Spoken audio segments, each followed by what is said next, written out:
Hey, State Senator Matt Pouliot here. Just want to give you a heads up about a couple bills that are going to be heard before the legislature this coming Monday, March 29th, starting at 10 o'clock. We've heard from a lot of folks over the last year that there should be more of a balance of power between the legislative and the executive branch. To be honest, Maine's never really faced a situation like this where the chief executive has had such power over such an extended period of time.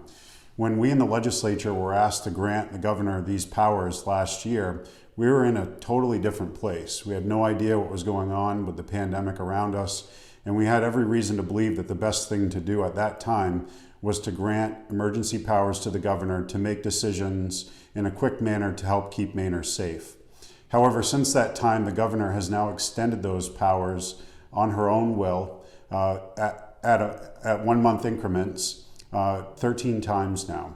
And that is something that the legislature really should be involved in, I believe, on an ongoing basis. And that's the reason why I've put forward a bill that would require a 2/3 vote of the legislature to extend the emergency powers of the governor. Now, this isn't an attempt to try to stop what's happening right now. The reality is this is an effort to make better policy for the state of Maine, so that should we ever find ourselves in this situation again in the future, we can be ensured that the legislative branch will have a role in deciding whether or not to extend emergency powers of the governor. Now, some have said the legislature can already do this. We can pass a joint resolution and come back in and end the state of emergency at any time. And that's true. However, that requires the vote of the majority in the legislature to move that resolution forward. And right now, it gives no voice to any party that may find itself in the minority, whether that be Republican or Democrat.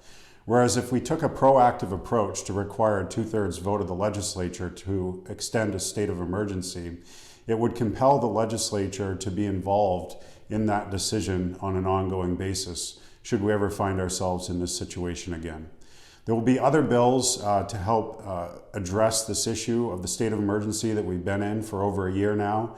And for all of those of you who have reached out over the past year, and we've heard from thousands of you, I would encourage you to take a few moments to make sure that you deliver some testimony about these critical pieces of legislation that will be coming up this Monday in the legislature. Thank you very much.